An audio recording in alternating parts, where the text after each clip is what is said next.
Another one for the day, for the diagnosis, a VZ Commodore 2005 V6 motor.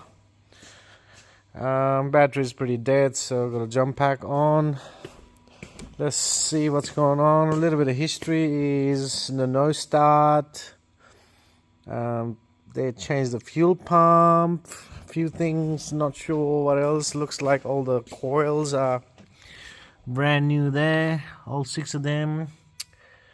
Not sure. Okay, let's see what it sounds like.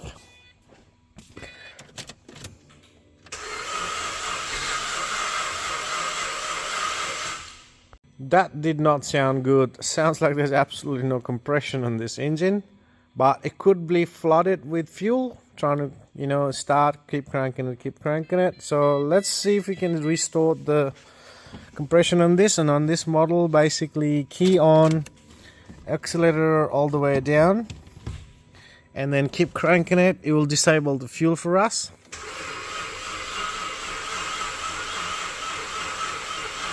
Right now there's absolutely no compression whatsoever. I got the fuel relay off, fuel pump relay, cranking and cranking, disable the fuel. Finally looks like it has restored its compression. It sounds much better than what we had before. Still kind of coming up, but as you can see, the compressions are coming up. Okay, let's try some of this fluid. Of course, according to the other people who've been working on it, they said it's a fuel pump issue or something. They already changed the pump. Let's try if it's try to start, Bit of a starting fluid in the intake.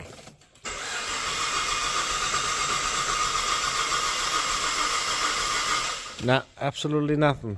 I'm just gonna check the wiring on the coils here. I just unplugged the coil harness there. Knowing the design on this car, or any car to be honest, this is pretty universal. Power, ground, control, feedback. So I got my test light on the engine there. Look for power. So I got a power there on number 3 pin there. I'm just gently touching it. Let's look for earth. So I'm just going to put that to battery positive. Look for ground now. We got power. There's a ground there. I think that's the feedback wire. I'm pretty sure. They also have ground on feedback wire on this, I believe. And so we got power, ground. That last pin would be the control. Checking for control for the ignition, just on that 4th wire on the ignition coil there. We got coil control, 5 volt, 4 volt, so pretty good there. Coil is getting control. And this spark plugs doesn't need to be this tight, guys. Oh my god. I got the amp on my fuse on the fuel pump. Let's see if the fuel pump is actually working. I can smell fuel, so I know it's working somewhat. Anyway, I got the spark plug there on my coil. When I want to physically see if this spark plug is actually firing, and I also want to see if the compression is any good. Okay, let's crank it. Let's watch that meter.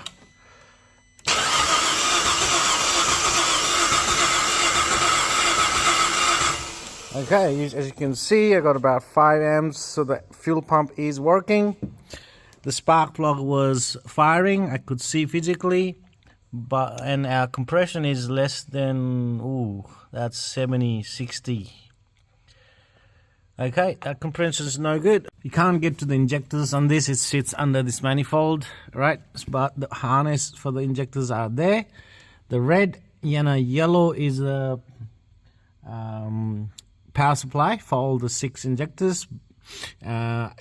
Besides red and yellow, all the other ones are controlled for each injector. So I'm just on one of the wire there, and I'm just looking at the injector control. They are there, looking good, about 60, 70 volts there.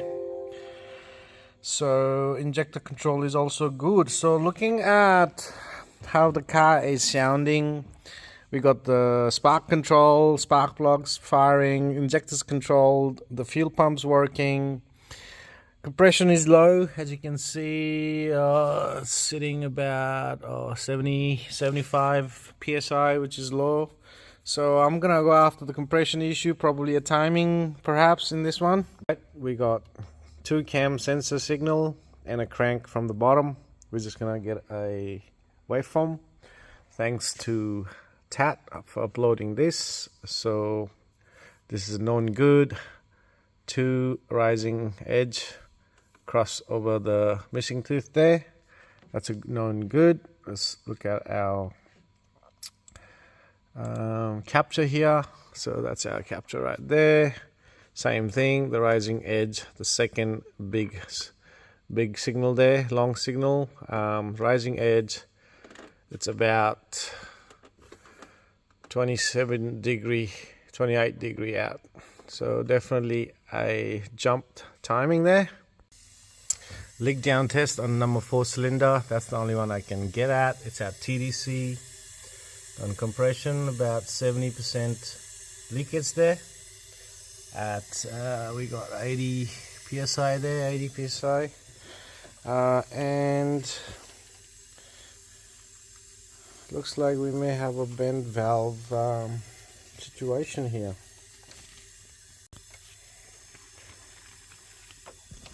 I'll just block this breather pipe.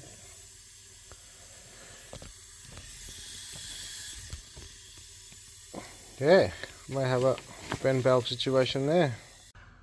Looking at the valves with the camera, exhaust there, intake here, looks alright there. I don't see anything bad other than that little dimple there in the middle of that intake valve, but looks intact. Did a bit of a drying of the cylinders, put some oil, did some compression tests here manually. Compression seems to come up. I can also see the valves in this intake ports there. I don't see anything wrong with the valve, probably just a little bit of a carbon buildup. I don't know how long this car's been sitting. Maybe it's got a little bit of leak. We did see that on the other test too before. But seems like the compression is coming up, so let's put it all back together and see what happens.